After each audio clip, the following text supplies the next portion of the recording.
صبح 8 بجے سے لے کے رات کو 9 بجے تک جتنے بھی بلیٹن چلتے ہیں اس بلیٹن میں 50% حصہ جو ہے وہ ایسی خبروں کا آتا ہے جو عجیب و غریب پریس ریلیزز سے متعلق ہوتا ہے، جو کہاں سے چلائی جاتی ہیں، کہاں سے آتی ہیں، یہ آپ کو بھی پتہ ہے، پوری قوم کو پتہ ہے۔ 26 نومبر کے بعد دیکھیں ڈی چوک کی تصویر خون آلود بنائی گئی، بڑے بڑے صحافیوں نے پھیلائی اس کو اور کہا کہ جی یہ اے آئی سے بنی ہوئی تصویر ہے، اے آئی سے بنے ہوئے امیج پھیلائے گئے، اے آئی سے بنی ہوئی ایسی ایسی تصاویر پھیلائی گئی جس میں بتایا گیا کہ پتہ نہیں سینکڑوں لوگ ہوئے ہیں۔ انہوں نے کہا جی 26ویں آئینی ترمیم کو کوئی جج نہیں ہٹا سکتا، کوئی کورٹ نہیں ہٹا سکتی، یہ پارلیمان نے پاس کی ہے، پارلیمان ہی اس کی حفاظت کرے گی، یہ اب قائم ہے۔ بلاول کو کیا ضرورت پیش ہوئی کہ اس وقت یہ بیان دینے کی کہ یہ حکومت 5 سال مدت پوری کرے گی؟ کیا کوئی حکومت کو خطرہ ہے؟ کوئی طریقہ عدم اعتماد آ رہی ہے؟ کوئی شہباز شریف کی حکومت کے نیچے سے کارپٹ کھینچی جا رہی ہے؟ بسم اللہ الرحمن الرحیم۔ آج میں اور وسیم صاحب ڈسکس کریں گے فیک نیوز سے متعلق جو قانون سازی کی جا رہی ہے اور اس حوالے سے صحافیوں کے جو تحفظات ہیں اس کے اوپر۔ فیک نیوز سے متعلق دنیا بھر میں یہ ایک بڑا امپورٹنٹ مسئلہ ہے اور اس کے خلاف قانون سازی جو ہے وہ کی جا رہی ہے، لیکن ساتھ ہی ساتھ اس کے قانون سازی کے اوپر کچھ مزاحمت بھی ہو رہی ہے، اس پر بات کریں گے۔ ساتھ ہی آج بلاول زرداری نے یہ بیان دیا ہے کہ حکومت اپنی مدت پوری کرے گی اور جس دن سے یہ حکومت بنی ہے اسی روز سے اس حکومت کی مدت کے حوالے سے متعدد سوالات جو ہیں وہ اٹھائے جا رہے ہیں۔ کیا یہ حکومت اپنی مدت پوری کرے گی یا نہیں، اور اس حکومت کو مدت پوری نہ کرنے دینے کے لیے اپوزیشن کیا سوچ رہی ہے، اس پر بھی آج بات کریں گے۔ وسیم صاحب، فیک نیوز ایک مسئلہ تو ہے، لیکن ہر حکومت آتی ہے فیک نیوز سے متعلق قانون سازی کرنے، اس کو مزاحمت کا سامنا کرنا پڑتا ہے، اور ہمیشہ سے حکومت نے یہ دیکھا ہے کہ فیک نیوز کی آڑ میں وہ جو آزادی صحافت کا مسئلہ ہے اس کو بھی کہیں نہ کہیں رون ڈالتی ہے۔ بالکل، یہ اچھا زبیر، ایک تو یہ میں بتاؤں کہ فیک نیوز کے حق میں ہم نہیں ہیں۔ صحافی کے طور پہ میں سمجھتا ہوں کہ فیک نیوز کے حوالے سے قانون سازی بھی ہونی چاہیے اور فیک نیوز کا تدارک بھی ہونا چاہیے، کیونکہ فیک نیوز صرف ایک کسی حکومت کو متاثر نہیں کرتی، اپوزیشن کو بھی متاثر کرتی۔ کل میں دیکھ رہا تھا ماڑی ایک پیٹرولیم کی کمپنی ہے پاکستان کی، اس کے شیئر اچانک گرنا شروع ہو گئے۔ کل انہوں نے یہ جاری کیا کہ جی ہمارے بارے میں فیک نیوز پھیلائی گئی کہ ہماری کسی ایک دو جو ہیں جہاں سے ایکسپلوریشن ہوتے ہیں آئل کی کنویں، ان میں آگ لگ گئی ہے۔ انہوں نے کہا یہ بالکل جھوٹ ہے، لیکن اس کمپنی کو کروڑوں اربوں کا نقصان ہو گیا۔ یہی بات لوگوں کے حوالے سے، لوگوں کی زندگیاں گئی ہیں فیک نیوز سے۔ تو اس لیے، اور دنیا چونکہ بدل رہی ہے سوشل میڈیا کی وجہ سے، ہر شخص، دنیا کے جو اربوں لوگ ہیں ان میں سے ہر شخص صحافی بن چکا ہے، اس کے پاس ویڈیو ہے، کیمرہ ہے، ہاتھ موبائل ہے، اس کے ساتھ وہ صحافی بن سکتا ہے، وہ اپنی رائے بھی دے سکتا ہے اور خبر بھی دے سکتا ہے، چاہے جھوٹی ہو چاہے سچی ہو۔ اس سے پینک بھی پھیلتا ہے، اس سے اور جلدی پھیلتا ہے یہ سوشل میڈیا کی وجہ سے۔ لیکن وسیم صاحب، اس کا کیا کریں گے جو فیک نیوز حکومت خود پھیلاتی ہے اور ریاستی ادارے ادارے خود ہونا پھیلاتے چاہیے ہیں؟ نا۔ یہ تو بس مسئلہ یہ ہے کہ پاکستان میں عدلیہ آزاد نہیں ہے، ادروائز حکومت کے خلاف بھی لوگوں کو جانا چاہیے اگر فیک نیوز پھیلاتی ہے، اور حکومت کے خلاف بھی اتنا ہی ایکشن ہونا چاہیے۔ یعنی فیک نیوز کی کوئی حمایت نہیں کر سکتا اب جو پاکستان میں، تو اس لیے اس کے قانون سازی کے میں حق میں ہوں، اس کے خلاف ایکشن کے بھی میں حق میں ہوں، مگر جس طرح کا یہ قانون بنایا گیا اس میں جلد بازی دکھائی گئی ہے، اس میں صحافیوں سے مشاورت نہیں کی گئی۔ جب بھی قانون اس طرح بنایا جائے نا کہ جلدی جلدی پش کیا جائے اور کسی کو نہ بتایا جائے، چھپا چھپا کے کیا جائے، پتہ نہیں کس دباؤ کے تحت، تو پھر شکوک و شبہات پیدا ہوتے ہیں۔ آپ، یہ ایک ایشو ہے، ایک سوشل ایشو ہے، آپ اس پہ اویئرنیس پیدا کریں یار۔ فیک نیوز ایک مسئلہ ہے، اور پھر اس کے بعد صحافیوں سے مشاورت کریں، اسٹیک ہولڈر ہیں۔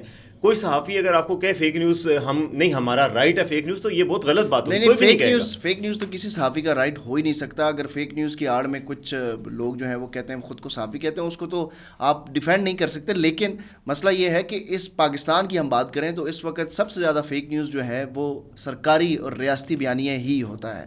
ہمیشہ ہر دور میں جتنی بھی ریاستی بیانیے آئے ہیں وہ اس میں زیادہ تر جھوٹ ہی ہوتا ہے۔ پچھلے دنوں مثال کے طور پر میں آپ کو بتا دیتا ہوں کہ بلاول زرداری سے متعلق خبر چلی کہ بلاول زرداری صاحب کو ڈونلڈ ٹرمپ کی حلف برداری سے متعلق جو ہے وہ دعوت نامہ موصول ہو چکا ہے۔ پھر کہاں تھے زرداری صاحب؟ یہ تو بریکنگ نیوز بنائے گی، تمام ٹی وی اسکرینز کے اوپر یہ چلائے گی، لیکن پھر زرداری صاحب کہاں تھے؟ کہاں ہے وہ دعوت نامہ؟ پاکستان میں تو کسی کو دعوت نامہ موصول ہی نہیں ہوا تھا۔ اسی طرح آپ جتنا بھی لوگ جو ہے وہ کہتے ہیں کہ سوشل میڈیا کے اوپر زیادہ تر فیک نیوز پھیلایا جاتا ہے، لیکن آپ پچھلے 1-2 سال سے اٹھا کر دیکھ لیں، آپ کریٹیکل انالیسس کرتے ہیں، صبح 8 بجے سے لے کے رات کو 9 بجے تک جتنے بھی بلیٹن چلتے ہیں اس بلیٹن میں 50% حصہ جو ہے وہ ایسی خبروں کا آتا ہے جو عجیب و غریب پریس ریلیزز سے متعلق ہوتا ہے، جو کہاں سے چلائی جاتی ہیں، کہاں سے آتی ہیں، یہ آپ کو بھی پتہ ہے، پوری قوم کو پتہ ہے، لیکن ان کا تدارک نہیں ہو سکتا۔ تو فیک نیوز کی سب سے بڑی فیکٹری کہاں چلتی ہے؟ ساری جھوٹ نہیں ہوتی جو آپ کہہ رہے ہیں نا، کہ جو پریس ریلیزیں چلاتے ہیں اس میں اگر جو جھوٹ ہوتی ہے اس کے خلاف تو بیانیہ بھی بنایا جا سکتا ہے، اس کے خلاف پریس کانفرنس بھی کی جا سکتی ہے، یا جو متاثرہ فریق ہے وہ بات بھی کر سکتا ہے۔ یعنی لیکن open and shut fake news جو ہوتی ہے نا، جس سے مقاصد حاصل کیے جاتے ہیں. دیکھیں ایک تو ہے آپ نے وہ مثالیں دی ہیں، اب میں مثالیں آپ کو دیتا ہوں کہ 26 نومبر کے بعد دیکھیں ڈی چوک کی تصویر خون آلود بنائی گئی، بڑے بڑے صحافیوں نے پھیلائی اس کو اور کہا کہ جی یہ اے آئی سے بنی ہوئی تصویر ہے. اے آئی سے بنے ہوئے امیج پھیلائے گئے، اے آئی سے بنی ہوئی ایسی ایسی تصاویر پھیلائی گئی جس میں بتایا گیا کہ پتہ نہیں سینکڑوں لوگ ہوئے ہیں، اور کہا بھی گیا کہ سینکڑوں لوگ یہاں پہ مارے گئے ہیں. تو اور دونوں سائڈ سے ہوتا ہے. اور ایسی ایسی تصاویر چلائی گئی، کسی ہاسپٹل میں ایک ملتان میں کوئی واقعہ ہوا تھا، کوئی گینگوں کی آپس میں لڑائی ہوئی، کوئی خاندانوں کی لڑائی ہوئی، وہاں پر مریض پڑے ہوئے ہیں، اس کی تصویر بنا کے چلائی گئی کہ یہ جی ڈی چوک پہ ہوا تھا، یہ اس کے مریض ہیں یا اس کے وہ سارے متاثرین ہیں. تو ہر سطح پہ ہوتی ہے، دونوں سائڈوں پہ مسئلہ ہے. فوٹیج ایک ملتان کی چل گئی، وہ ایک ٹھیک ہے بات صحیح ہے کہ وہ ایک واقعے کو دوسرے واقعے کے ساتھ جوڑنا وہ ایک الگ معاملہ ہے، وہ بھی فیک نیوز کا بائی ڈیزائن ہے، فیک نیوز کا ایسا ہے. لیکن یہ بھی تو حقیقت ہے نا کہ وہاں پر گولیاں چلی، یہ بھی حقیقت ہے کہ لوگ ہسپتالوں میں لوگ لائے گئے، یہ بھی حقیقت ہے کہ اسپتالوں کے اندر کسی کو اعتراض نہیں ہے. یہ کہنا کہ کوئی حکومت کی طرف سے بھی یہ پھیلایا گیا کہ کوئی گولی نہیں چلی، کوئی ہلاکت نہیں ہوئی، کوئی بدنانی فوت ہوا، یہ بھی غلط بات ہے، یہ بالکل صحیح بات ہے. لیکن یہ بات کہ سینکڑوں میں ہلاکتیں ہوئیں پھر بعد میں اس کا پروف نہیں ہوا، ہمیں صحافیوں کے طور پہ ایک کریٹیکل تھنکنگ کو ڈیولپ کرنا چاہیے اپنے اوپر بھی، کہ یار کسی کی طرف سے بھی آئے، حکومت سے پریس ریلیز آ رہی ہے غلط آ رہی ہے، ہمیں نہیں آگے پھیلانی چاہیے اور ہمیں اس کو فیکٹ چیک کر لینا چاہیے. اپوزیشن سے آ رہی ہے، سوشل میڈیا سے آ رہی ہے، ہم لوگ تو فیکٹ چیکرز ہونا چاہیے نا. صحافیوں کو ایک گیٹ کیپر ہونا چاہیے. جو انفارمیشن کا ایک طوفان آ رہا ہے سوشل میڈیا پہ، تو ہمیں اکاؤنٹیبلٹی اپنی بھی اس کے لیے تیار بھی ہونا چاہیے. میرے خیال میں کوئی بری بات نہیں ہے. اس وقت جو پاکستان میں انفارچونیٹ معاملہ ہے نا، سوشل میڈیا سے زیادہ الیکٹرانک میڈیا میں جو گیٹ کیپنگ ہے وہ اس کا سلسلہ ختم ہو چکا ہے. اس میں گیٹ کیپنگ بالکل بھی نہیں ہوتی، کیونکہ جو کچھ آ رہا ہوتا ہے اسی طرح چل رہا ہوتا ہے. اور آپ کو پتہ ہے کہ جو آزادی صحافت ہے وہ اب اس طرح کا آزاد رہی نہیں ہے، خاص طور پر الیکٹرانک میڈیا کی بات کریں. جو بات آپ نے خود کہی کہ سب کا مسئلہ یہی ہے کہ عدلیہ کو مضبوط بنایا جائے. عدلیہ اگر آزاد ہو تو قانون آلریڈی موجود بھی ہیں، کچھ اس کو مزید جو ہے وہ بالکل صحیح کہہ رہے ہیں. اگر قانون جو ایگزسٹنگ ہیں ان کے تحت بھی کارروائی ہو سکتی ہے. جو لوگ اگر عدلیہ کو جو ہیبیچول فیک نیوز پھیلانے والے ہیں ان اکاؤنٹس کو بند کیا جا سکتا ہے، ان کے خلاف شکایت بھی کی جا سکتی ہے ان پلیٹ فارم پہ بھی. اگر یوٹیوب پہ کوئی فیک نیوز پھیلا رہا ہے، کوئی ٹویٹر پہ پھیلا رہا ہے، تو اس پہ کیا جا سکتا ہے، بجائے اس کے کہ پلیٹ فارم ہی بند کر دیے جائیں. یہ زیادہ بہتر طریقہ ہے. خیر اس پہ کافی ہماری بات ہو گئی. اب آتے ہیں بلاول بھٹو. اب اچھا بلاول بھٹو نے جو کہا ہے حکومت کے لیے تو یہ میوزک کی طرح ہوگا یار کہ 5 سال پورے شہباز شریف کریں گے. شہباز شریف کے حوالے سے جب ملاقات کی خبریں آئی تھیں نا کہ آرمی چیف اور بیسٹر گور کی ملاقات ہوئی تو خطرے کی گھنٹیاں بجنا شروع. اس سے پہلے انہوں نے کہا مجھے وسوسے آتے ہیں، اب پھر ڈراؤنے خواب بھی آنا شروع ہو گئے ہوں گے. مگر اب جو بلاول صاحب نے کہہ دیا ہے نا، اور بلاول کا بھی آپ کو پتہ ہے کہ بلاول صاحب 26ویں آئینی ترمیم کے خالقوں میں شمار ہوتے ہیں یا اس کو پرپوننٹس میں شمار ہوتے ہیں، اور تقریباً وہ کریڈٹ بھی لیتے ہیں. اور آج انہوں نے یہ بات بھی کی، انہوں نے کہا جی 26ویں آئینی ترمیم کو کوئی جج نہیں ہٹا سکتا، کوئی کورٹ نہیں ہٹا سکتی، یہ پارلیمان نے پاس کی ہے، پارلیمان ہی اس کی حفاظت کرے گی، یہ اب قائم ہے. دوسرا یہ حکومت مدت پوری کرے گی اور 5 سال پورے کرے گی. تو اگر یہ ہو جاتا ہے تو پھر اپوزیشن کیا کرے گی؟ دیکھیں اس وقت مجھے آپ جس طریقے سے کہہ رہے ہیں کہ یہ حکومت کے لیے میوزک 2 ایئرس تو ہوگا، لیکن میں تو اس کو ڈفرینٹ اینگل سے دیکھ رہا ہوں کہ بلاول کو کیا ضرورت پیش ہوئی کہ اس وقت یہ بیان دینے کی کہ یہ حکومت 5 سال مدت پوری کرے گی. کیا کوئی حکومت کو خطرہ ہے؟ کوئی طریقے عدم اعتماد آ رہی ہے؟ کوئی شہباز شریف کی حکومت کے نیچے سے کارپٹ کھینچی جا رہی ہے؟ کوئی ایسی چیز تو ہے جو بلاول کو یہ اور وسوسے، اس کا مطلب ہے کہ بلاول زرداری صاحب کو یہ محسوس ہونا شروع ہو گئے ہیں یہ وسوسے. اسی لیے اتحادی کے طور پہ انہوں نے تھوڑا سا سہارا دیا ہے اپنے اتحادی کو کہ نہیں میاں صاحب آپ گھبرائیں نہیں، آپ کی حکومت کہیں نہیں جا رہی.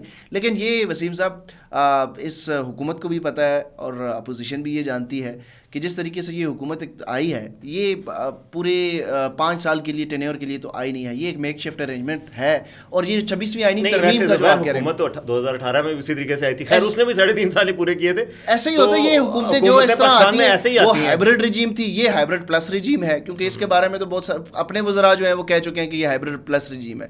تو یہ حکومت پوری کرتے ہوئے یہ بلاول صاحب کو پتہ نہیں کون سی خواب آ گئی ہے کہ حکومت پوری آپ کے خیال میں نہیں پوری ہوگی؟ نہیں، حکومت کی مدت تو پوری ہوتا، یہ تو ظاہر ہے عوامی مینڈیٹ. شہباز شریف نے ایسی کون سی بات کی ہے آج تک کہ وہ حکومت پوری نہ کرے؟ دیکھیں یہ ویسے یہ شہباز شریف کے کریڈٹ کے اوپر جو ہے یہ ایک بڑی چیز ہے کہ جس طرح عمران خان صاحب کہا کرتے تھے کہ میرے علاوہ کوئی آپشن نہیں ہے، تو شہباز شریف کے سے بہتر آپشن ان کو اس ٹائم ملے گا کوئی بھی. کوشش کرے کشمیر میں گئے انہوں نے دانش اس ٹائم ملے گا کوئی بھی. انہوں نے جو بات کی اس سے وہ کوشش کر رہے ہیں کہ کوئی آپشن رہے بھی نہ. نہیں وہ کام شام تو ان کی ضرورت نہیں ہے نا، وہ ان کو تو یس مین چاہیے. تو وہ یس مین شہباز شریف صاحب سے بہتر کوئی بھی نہیں مل سکتا پوری پارٹی کے اندر. یہ پوری اس وقت لیکن مسئلہ کوئی اور ہے. مسئلہ یہ ہے کہ اس وقت نکے دادا آ گیا، جو نکے کا دادا ہے نا اس کے آگے ریزسٹ کرنا بڑا مشکل ہے. یعنی ٹرمپ آپ بس سمجھ لیں کہ جو کہتے ہیں ٹرمپ سے تم کو امیدیں خدا سے نہ امیدی، مجھے بتا تو صحیح اور کافری کیا ہے. دیکھیں ہمیں تو امید نہیں ہے. ہم تو کہتے تھے ایاک نعبد و ایاک 75 سال سے اے اللہ تیری بات کرتے ہیں، تجھی سے مدد مانگتے ہیں. اب کیا ہم ٹرمپ سے مدد مانگیں گے؟ دیکھیں ٹرمپ سے مدد مانگنے کی بات نہیں ہے. آپ نے پاکستان کے اندر کل بھی ہم نے یہ ذکر کیا کہ پاکستان کے اندر آپ احتجاج کرتے ہیں، احتجاج کرنے نہیں دیا جاتا، مارشل لا جیسی سچویشن پیدا کی جاتی ہے، کنٹینر لگا کر راستے بند کر دیے جاتے ہیں. فیک نیوز سے یاد آیا، اس دن یہ بتایا جا رہا تھا کہ مینٹیننس کی جا رہی ہے اس لیے سارے موٹر ویز بند ہیں. کل قومی اسمبلی میں یہ جواب جمع کروایا تھا کہ سیکیورٹی صورتحال کے متعلق. تو فیک نیوز تو یہ حکومت خود پھیلاتی ہے. اچھا پھر لوگوں نے احتجاج کیا، ان کے خلاف گولیاں چلیں، عدالتیں جو ہیں ان سے ریلیف کوئی مل نہیں رہا. 26ویں آئینی ترمیم کے ذریعے عدالتوں کا کنٹرول ان کے پاس چلا گیا. ایک ہائی کورٹ ہے، ہائی کورٹ میں بھی ججز جو ہیں وہ اپنی مرضی، کیونکہ جوڈیشل کمیشن آف پاکستان یہ اپنی مرضی کا تعینات کر دیا گیا. تو پھر اس کے علاوہ بنیادی انسانی حقوق، کیا ہوا زبیر؟ عوامی طاقت کے سامنے تو آپ نے گولیاں چلا دی. گولیوں کے سامنے کون سی عوامی طاقت ہوتی ہے؟ کیوں نہیں؟ عوام تو ہر چیز کو بہا کر لے جاتی ہے. آپ کیا کہتے ہیں کہ لوگ گولیاں کھائیں، سینوں کے اوپر گولیاں نہ کھائیں، لیکن لوگ گولیاں تو چلیں نا. کتنی گولیاں کم پڑ جاتی ہیں اگر لوگ نکل آئے. اگر لوگ بڑی تعداد میں، تحریر اسکوائر پہ آپ نے دیکھا تھا گولیاں کتنے لوگ نکلے. نہیں، آپ کیا کہتے ہیں کہ تبدیلی لانے کے لیے اس ملک میں ڈی چوکس میں جو ہے وہ خون کی ندیاں بہنی چاہیے. 11 لوگ شہید ہوئے تصدیق شدہ، وہ کم وہ کوئی ظلم نہیں ہے. حکومت ابھی تک نہیں مان رہی، لیکن حکومت مان نہیں شہید ہوئے ہیں، یہ بات صحیح ہے نا. تو کیا وہ ظلم کم ہے؟ کیا ہم چاہتے ہیں کہ اس سے بڑا بھی ظلم ہو؟ کیا ہم چاہتے ہیں کہ یہ ملک تحریر اسکوائر بن جائے؟ نہیں، لیکن اس کا اور پیسفل طریقے بھی ہیں. اگر بڑے بڑے جلسے کیے جائیں، کے پی میں تو کر سکتے ہیں نا. کے پی میں جلسہ کرنے سے کیا جائے، عوام کی طاقت، سول نافرمانی بھی ایک طریقہ ہے. اس سے بھی ہٹ گئے ہیں خان صاحب. سول نافرمانی کی تحریک تو چل رہی ہے نا. عمران خان نے کب کہا کہ ٹرمپ آئے گا اور مجھے آزاد کرے گا؟ عمران خان کی میں کہہ رہا ہوں نا، میں عمران خان تھوڑی ہوں. میں تو یہ کہہ رہا ہوں، میں تو انالائز کر رہا ہوں کہ اس وقت حکومت کیا سوچ رہی ہے، حکومت کی پریشر کیا سوچ رہی ہے. اپوزیشن تو اپنا جس طریقے سے پریشر انہوں نے ڈالنا ہے وہ ڈالنا ہے. اپوزیشن اس وقت اپنی جو گرینڈ پالیسی ہے وہ بنا رہی ہے. مولانا فضل الرحمان کے ساتھ جو ہے وہ ملاقاتیں ہوں گی اگلے ہفتے، اور ایک بار پھر رابطے بحال ہو گئے. علی امین گنڈا پور کو شٹ اپ کال عمران خان صاحب نے دے دی ہے کہ آپ ڈی آئی خان کی پالیٹکس سے باہر آئیں اور آپ مولانا فضل الرحمان سے متعلق جو بیانات دے رہے ہیں وہ بیانات بند کریں. یہ ایک مرتبہ نہیں، متعدد مرتبہ دے چکے ہیں. اور مولانا فضل الرحمان کا خصوصی طور پر عمران خان نام لے کر کہا اسد کیسر صاحب کو، یہ اسی ہفتے کی بات ہے، اسد کیسر صاحب کو اور عمر ایوب صاحب کو یہ کہا ہے کہ مولانا فضل الرحمان سے رابطے کریں اور ان کے ساتھ مل کر ایک گرینڈ الائنس بنائیں. اس وقت ٹھیک ہے وہ آپ کے اتحاد میں نہیں آتے، لیکن اپوزیشن جتنی بھی جماعتیں یہ اس وقت چاہتی ہیں کہ نئے انتخابات ہونے چاہیے، ان کو تو اکٹھا کریں، ایک پالیسی تو بنائیں. تو اس لیے اپوزیشن کا بھی ایک پریشر جو ہے وہ بلڈ اپ کرنے کی کوشش کر رہے ہیں. میرے خیال میں ویسے میں کہتا ہوں ٹرمپ سے زیادہ مولانا فضل الرحمان پہ بھروسہ کرنا چاہیے اور وہ زیادہ بہتر پالیسی ہوگی. مرحلہ اب تک کے لیے اتنا ہی. دیکھتے رہے وی نیوز.pk.